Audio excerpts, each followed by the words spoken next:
오늘은 현충일이죠. 네, 주일이면서 현충일인데요.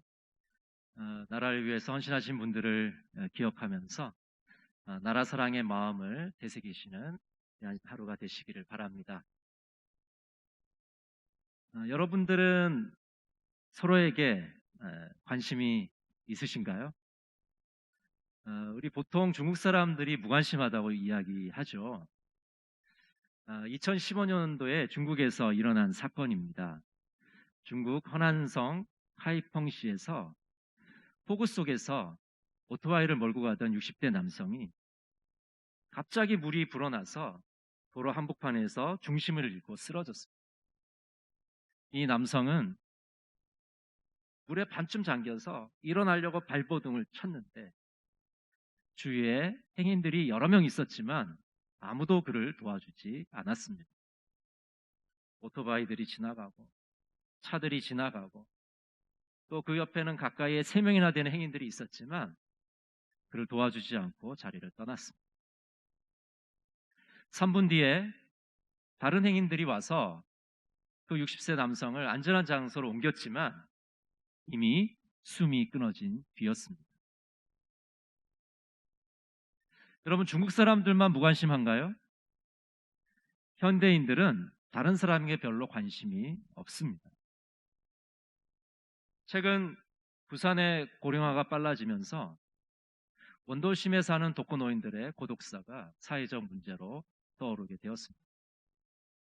돌아가신 지 여러 날이 되었는데도 알지 못하는 일이 벌어지면서 여러 가지 대책을 세우고 있는 것이죠. 사랑의 반대말은 증오가 아니라 무관심이다라는 말이 있습니다. 무관심이라는 것은 아무것도 하지 않고 있는 것이 아니라, 가만히 있는 것이 아니라 사랑하지 않는 것이죠. 하바르는 이런 말을 했습니다. 무관심은 영원히 잠들어 있는 상태이다. 믿음의 성도가 서로 무관심하지 않기 위해서 서로를 위해서 기도해 주는 것이 필요합니다. 교회 공동체 안에서 서로를 위해서 뜨겁게 기도하는 일은 아주 중요한 일입니다. 만약 우리가 서로를 위해서 기도해 주지 않는다면 우리는 서로 무관심한 채 살아갈 수밖에 없기 때문입니다. 오늘 본문 말씀은 기도에 대한 권면입니다. 고난과 질병의 상황에서의 기도에 대해서 말씀하고 있습니다. 여러분, 우리는 어떨 때 기도해야 됩니까? 먼저 고난 당할 때 우리는 기도해야 합니다. 우리 13절 말씀을 같이 한번 읽어볼까요? 너희 중에 고난 당하는 자가 있느냐? 그는 기도할 것이요. 즐거워하는 자가 있느냐? 그는 찬송할지니라. 야고보 선생은 고난 당할 때 기도하라고 권면하고 있습니다. 여기서 고난이란 복음을 전할 때 겪게 되는 어려움입니다. 악한 자들에게 핍박을 받는 것입니다. 또 삶에서 경험하는 여러 가지 괴롭고 힘든 것들입니다. 사람은 고난을 당하면 정신이 멍해지고 힘들어서 기도하기가 쉽지 않습니다. 그렇기 때문에 평소에 기도하는 습관이 몸에 배어 있어야 합니다. 기쁠 때도 기도하고 슬플 때도 기도하는 그런 기도의 습관이 몸에 배어 있어야 어려움을 당할 때 기도할 수 있게 됩니다. 새벽 기도회 때 나오신 분들을 보면요, 항상 그 자리를 지키고 계시는 모습을 보게 됩니다. 그분들이 그렇게 할 수 있는 것은 특별히 그분들이 건강이 좋기 때문이 아니라 기도의 습관이 몸에 배어 있기 때문입니다. 일정한 시간에 눈이 뜨고 일정한 시간에 예배당에 나와서 기도하기 때문에 그 자리를 지킬 수 있는 것이죠. 우리가 고난 당할 때 기도함으로써 인내를 배우게 됩니다. 어려움을 견뎌낼 수 있는 힘을 얻게 되는 것이죠. 그래서 우리가 고난 당할 때가 바로 하나님 앞에 기도할 때인 것입니다. 두 번째로 병들었을 때 기도해야 합니다. 야고보서 5장 14절 같이 한번 볼까요? 너희 중에 병든 자가 있느냐? 그는 교회의 장로들을 청할 것이요 그들은 주의 이름으로 기름을 바르며 그를 위하여 기도할지니라. 야고보 선생은 병들었을 때 교회의 장로들을 청하라고 말씀하고 있습니다. 교회의 영적 지도자들을 요청하라는 것이죠. 물론 환자 자신이, 아픈 사람 자신이 자기 자신을 위해서 기도할 수 있습니다. 그러나 이미 약해진 상태이기 때문에 기도를 제대로 할 수가 없죠. 다른 사람들의 도움이 필요한 때인 것입니다. 교회의 장로들은 주의 이름으로 기도합니다. 주의 이름으로 기도한다는 것은 주님께서 이 병을 고쳐주시는 주체가 되신다는 겁니다. 사람이 병을 고치는 것이 아니라 하나님께서 병을 고쳐주시는 겁니다. 우리가 신유의 은사자에게 갈 때 조심해야 될 점이 있는데, 그것은 그 신유의 은사를 받은 사람, 그 사람이 고칠 수 있는 능력을 가진 것이 결코 아닙니다.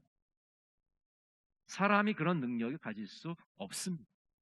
하나님께서 그 사람을 통하여 역사하실 분인 것입니다. 고치시는 분은 바로 하나님이신 줄로 믿습니다. 마가복음 6장 13절은 이렇게 말씀합니다. 많은 귀신을 쫓아내며 많은 병자에게 기름을 발라 고치더라. 예수님께서 12제자를 파송하십니다. 그들은 나가서 전도하며 귀신을 내쫓으며 많은 병자들을 고쳤습니다. 그리고 그들에게 기름을 발랐습니다.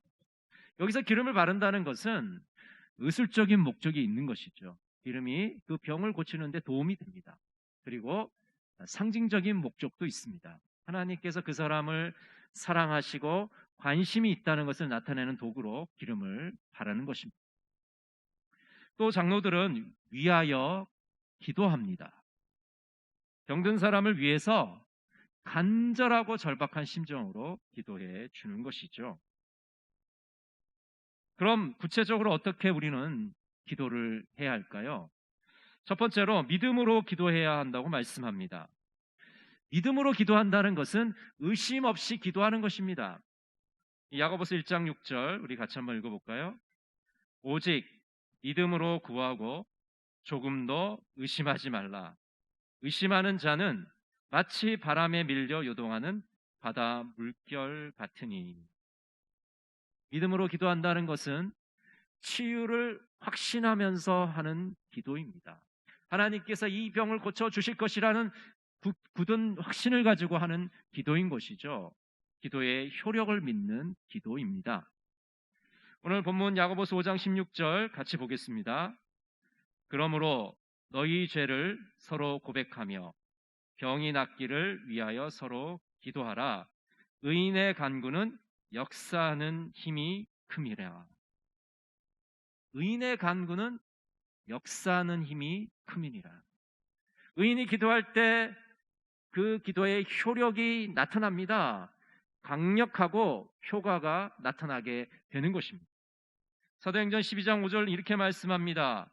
이에 베드로는 옥에 갇혔고 교회는 그를 위하여 간절히 하나님께 기도하더라.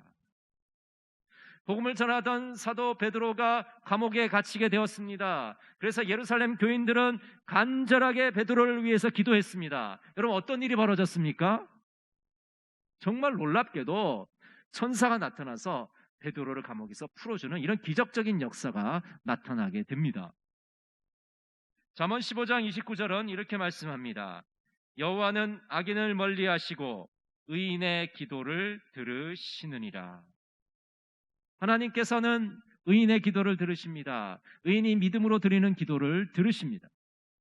열왕기상 17장과 18장에 보면 엘리야 예언자가 등장을 하죠.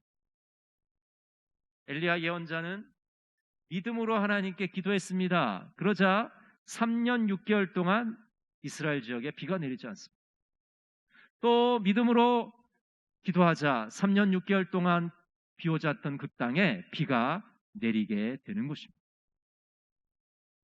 여러분, 엘리야가 비를 다스리는, 또 비를 내리게 하는 특별한 능력이 있었을까요? 아닙니다. 엘리야는 우리와 똑같은 본성을 가진 사람일 뿐입니다. 그러나 믿음으로 기도했을 때 그런 놀라운 역사가 나타나게 된 것이죠. 두 번째로 우리는 회개함으로 기도해야 합니다. 어떤 질병은 죄와 관련성이 있습니다. 그렇기 때문에 우리는 우리 자신의 죄를 돌아보면서 하나님 앞에서 회개해야 됩니다. 만약 회개하지 않으면 그 병은 낫지 않습니다. 그러나 모든 질병이 죄와 관련이 있는 것은 아닙니다. 언제나 우리는 겸손한 마음으로 하나님 앞에 나아가야 합니다. 회개하는 심령으로 하나님 앞에 나가야 됩니다. 믿음으로 기도하며 회개하며 하나님 앞에 나갈 때 주님께서 우리의 기도를 들어주실 줄로 믿습니다. 올해 우리는 행복 연습을 하고 있습니다. 이 기도라는 것과 행복이라는 것은 어떤 관련성을 가지고 있을까요? 얼핏 보기엔 별로 관련이 없어 보입니다. 그런데 이 기도와 행복은 아주 밀접한 관련성을 가지고 있습니다. 미국의 듀크 대학의 퀘닉 교수는 1500건의 의학 연구를 분석하여 그 결과를 발표했습니다. 내용은 다음과 같습니다. 더 종교적이고 기도를 많이 하는 사람이 정신적으로나 신체적으로 더 건강하다. 신의 도움을 구하는 사람들은 스트레스에 더 잘 대처하고 더 희망적이고 더 평안하며 더 낙관적이고 우울과 불안이 덜하며 자살률이 낮다. 예수 믿는 목회자나 신학자들이 연구한 발표 내용이 아닙니다. 일반적인 의학적인 그런 논문들을 분석해서 내놓은 결과물입니다. 기도라는 것이 그저 종교적인 행위에 그치는 것이 아니라 실제로 우리들에게 건강을 선물로 준다는 것을 의미하는 것입니다. 여러분, 우리가 중보 기도를 하게 되면 그 기도한 만큼 우리에게 행복감이 밀려오게 됩니다. 기도로 다른 사람들을 축복할 때 우리 자신도 축복을 받게 됩니다. 우리는 만나는 모든 사람들을 위해서 기도할 기회를 가지고 있습니다. 어떤 분들은 이렇게 얘기합니다. 내가 만나는 사람들을 위해서 나는 아무것도 해줄 게 없다. 난 돈도 없고 뭐 다 가진 것도 없으니까 해줄 게 없다. 그렇게 생각하지 마시기 바랍니다. 우리가 다른 사람들을 위해서 해줄 것은 돈이 없으면 아무것도 해줄 수 없다고 생각하는 생각은 잘못된 생각입니다. 우리가 만나는 사람들을 위해서 그 사람들을 위해서 기도해 주면 됩니다. 우리가 그 사람을 위해서 기도해 주는 것이야말로 그 사람의 가장 큰 선물이 될 수가 있는 것이죠. 과거에 제가 이제 병원에 신방을 여러 차례 가게 되면 이제 교인들을 위해서 기도해 줄 때도 있지만 그 옆에 있는 다른 교회를 다니는 환자를 위해서 기도해 줄 때도 있습니다. 근데 심지어는 어떤 경우도 있냐면 교회 다니지 않는데 내일 수술을 받는데 기도를 해줄 수 있느냐? 당연히 해주죠. 얼마나 고마워하는지 모릅니다. 여러분, 내일 수술을 앞둔 환자에게 많은 돈이 무슨 필요가 있겠습니까? 맛있는 음식이 무슨 필요가 있겠습니까? 좋은 선물이 무슨 필요가 있겠습니까? 마음을 다해서 정성을 다해서 그 사람을 한 사람을 놓고 기도해 주는 것이야말로 그 사람에게 가장 좋은 선물이 아니겠습니까? 다른 사람들을 위해서 기도할 때 우리의 삶은 이 믿음의 여정이 되는 겁니다. 자꾸 우리는 신앙생활을 하면서 자꾸 거창한 행사를 머릿속에 떠올립니다. 교회 안에서 뭔가를 해야 된다는 그런 강박관념에 사로잡혀 있습니다. 그럴 필요가 없습니다. 우리가 일상생활을 하면서 만나는 사람들에게 그들을 위해서 기도해 주면 되는 것이죠. 그것이 바로 우리의 삶의 여정이 되는 것입니다. 렉스 루케이도는 서로를 위해서 기도하라고 하면서 우리에게 세 가지를 제안하고 있습니다. 첫 번째는 담대하게 아뢰라고 말하고 있습니다. 창세기 18장에 보면 아브라함의 중보 기도 이야기가 나옵니다. 하나님께서 소돔과 고모라를 멸망시키겠다고 말씀하십니다. 그래서 아브라함은 그곳에 의인이 있다면 멸망시키지 말아달라는 그런 중보 기도를 하나님께 드리죠. 아브라함은 하나님 앞에 담대하게 나가서 기도하는 모습을 우리가 보게 됩니다. 우리의 소명은 세상 사람들을 위해서 아브라함처럼 기도하는 것입니다. 사람들과 하나님 사이에 서서 담대하게 하나님께 아뢰는 것이죠. 우리가 가지고 있는 마음의 걱정과 근심을 모두 하나님께 맡겨 드리는 것입니다. 베드로전서 5장 7절은 이렇게 말씀합니다. 너희 염려를 다 주께 맡기라. 이는 그가 너희를 돌보심이라.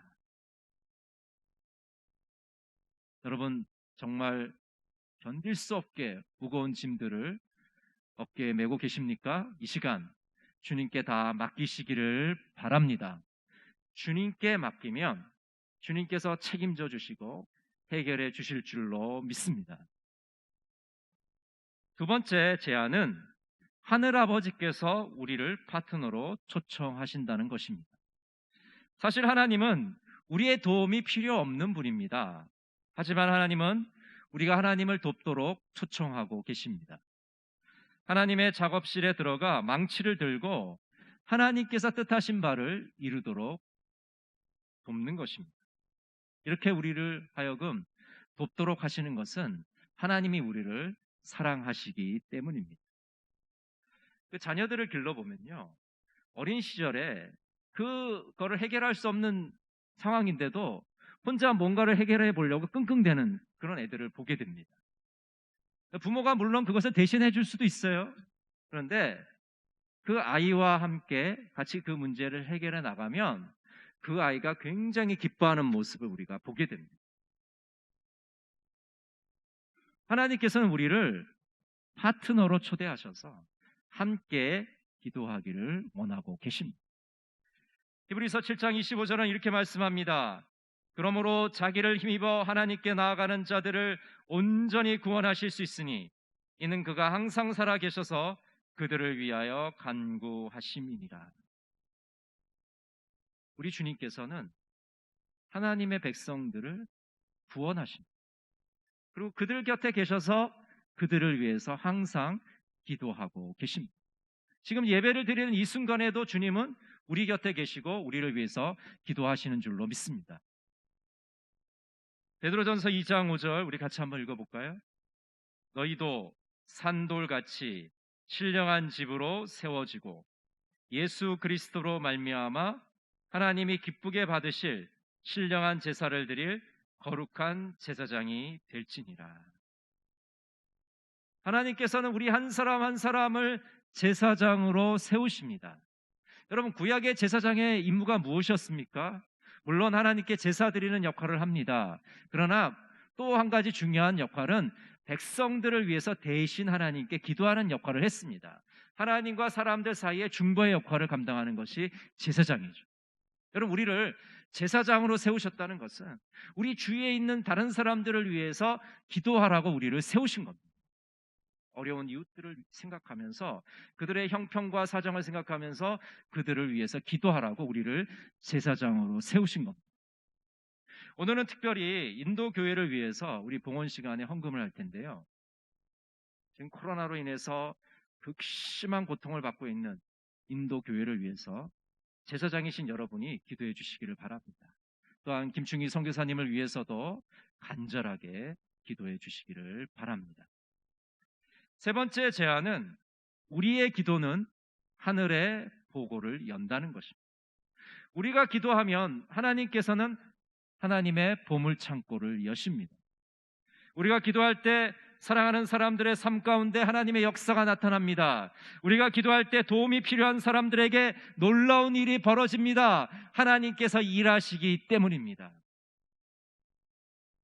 며칠 전에 제가 개인적으로 아는 장로님을 한 분을 만나게 되었습니다. 근데 장로님이 이런 간증을 하시더라고요. 작년 연초에 그 장로님이 섬기시는 교회에서 이 베트남 신학생들 한 20여 명, 30명 되는 그 학생들을 이제 초청을 했습니다. 근데 초대하자마자 코로나가 확산되게 되었고, 그래서 부랴부랴 이제 베트남으로 귀국을 하게 되었는데, 여러분 아시는 것처럼 자기 나라 국민인데 못 들어오게 하는 거예요. 못 들어오게 해요. 못 들어갈 수가 없는 거예요. 지금 여기는 며칠 있다 가려고 다 준비해서 들어왔는데 이제 한 달이 지났습니다. 이제 들어가려나. 2달이 지났습니다. 못 들어가요.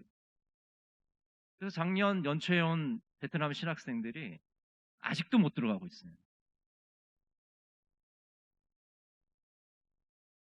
그래서 이 신학생들이 그동안 부산에서도 지내고 또 전주에 가서도 지내고 이런 이제 떠돌이 생활을 지금 하고 있는 것이죠. 이 학생들이 숫자가 많다 보니까 지금 먹고 자는 게 문제인 거예요. 며칠 머물려고 왔는데 한국에 지금 1년이 넘었잖아요. 1년이 뭡니까? 1년 4개월 이상 됐는데 지금 어떻게 하나? 이 장로님이 그 책임자이신 것이죠. 그래서 저한테 이제 개인적으로 이런 말씀을 하시더라고요. 지금 자기 사비로 이미 5천만 원을 썼는데 수많은 이 믿음의 사람들이 이 신학생들을 위해서 지금 재정적으로 후원을 했다. 다 세지도 못할 정도의 도움을 받았다. 그런 말씀을 하시더라고요. 아직도 본국으로 돌아가지 못한 그 베트남 신학생들을 보면서 장로님은 계속 기도하고 있다고 말씀하십니다. 지금까지 이 신학생들을 돌본 것은 자신이 한 것이 아니라 바로 하나님께서 하신 일이라는 그런 고백을 듣게 되었습니다. 여러분, 우리가 인간적인 생각에서는 할 수 없다고 불가능한 일이라고 생각하는 일들도 우리가 하나님께 기도하면 하나님께서 하늘의 보고를 여는 줄로 믿습니다. 중보기도를 하면 우리가 사는 세계에 영향을 미치게 됩니다. 지구 반대편에 있는 사람들을 위해서 기도하면 그곳에 하나님의 역사가 나타나게 됩니다. 우리가 속해 있는 가까운 이웃들을 위해서 기도하면 이곳에도 하나님의 놀라운 일이 일어나게 되는 것입니다. 하나님은 우리의 기도를 무시하지 않으십니다. 우리의 기도를 들으시고 우리의 기도를 응답해 주십니다. 이런 말이 있습니다. 우리가 기도한 후에 많은 것을 할 수 있지만 기도하기 전에는 아무것도 할 수 없다. 여러분, 우리 믿음의 사람들은 기도 외에는 다른 것으로는 하나님의 일을 할 수 있는 방법이 없습니다. 기도할 때 하나님께서는 하나님의 일들을 하시는 줄로 믿습니다. 라인홀드 리버의 이웃을 위한 기도 함께 나누기로 합니다. 오 주여, 이 세상에 있는 수많은 어려운 사람들을 위해 기도합니다. 저희 마음이 그들을 향하게 하소서. 그들을 향한 당신의 자비를 전하도록 저희를 도우소서. 저희의 자유와 안전에 대한 비싼 대가를 그들이 짊어지고 있기 때문입니다. 여러분, 행복 연습을 어떻게 해야 될까요? 서로를 위해서 뜨겁게 기도해 주시기를 바랍니다. 담대하게 기도의 자리로 나가시기를 바랍니다. 하나님의 기도의 파트너가 되었음을 깨달으시기를 바랍니다. 이 시간 이웃을 위해서 간절히 기도하여 진정한 행복을 맛보시는 우리 동강의 모든 성도들이 되시기를 간절히 바랍니다. 기도하겠습니다. 사랑의 하나님, 사막과도 같은 도시의 삶 속에서 서로의 무관심 속에 하루하루를 살아갑니다. 서로를 위해 뜨겁게 기도하게 하시고 진정한 행복을 누리게 하옵소서. 예수님의 이름으로 기도드립니다. 아멘.